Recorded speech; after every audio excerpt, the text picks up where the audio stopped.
1959 சென்னைக்கு அருகிலே இருக்கக்கூடிய நசரத்பேட்டை என்கின்ற இடத்தில் காஞ்சி மகாபெரிய சுவாமிகள் முகாமிட்டிருக்கிறார்.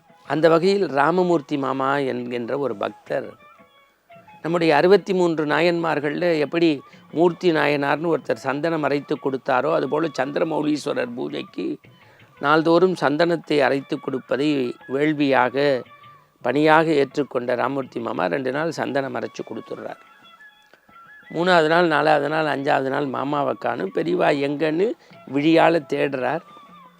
பிறகு எல்லாரும் சொல்கிறா அவருக்கு கொஞ்சம் ஹார்ட் ப்ராப்ளம் வந்துடுத்து, டாக்டர்கிட்ட போயிருக்கார், 2-3 நாளாக ஆசுவாசமாக இருக்கார், வந்துடுவார்னு.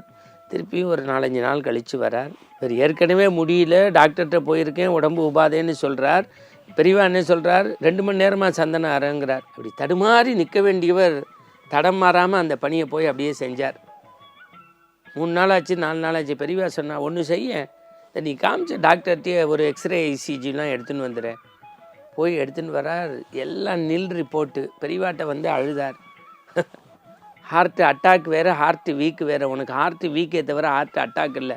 போய் உன் வேலையை பாரு, எல்லாம் பார்த்து பாரு. ஏன் சாட்சாத் சந்திரமௌலீஸ்வரருக்கு சந்தனம் அரைத்து தருவதல்ல, அந்த சந்திரமௌலீஸ்வரரே உன் உடம்பை பார்த்து கொள்கிறார். தன்னுடைய பரம பக்தர்களை ஒருபோதும் அவர் கைவிட்டதே இல்லை.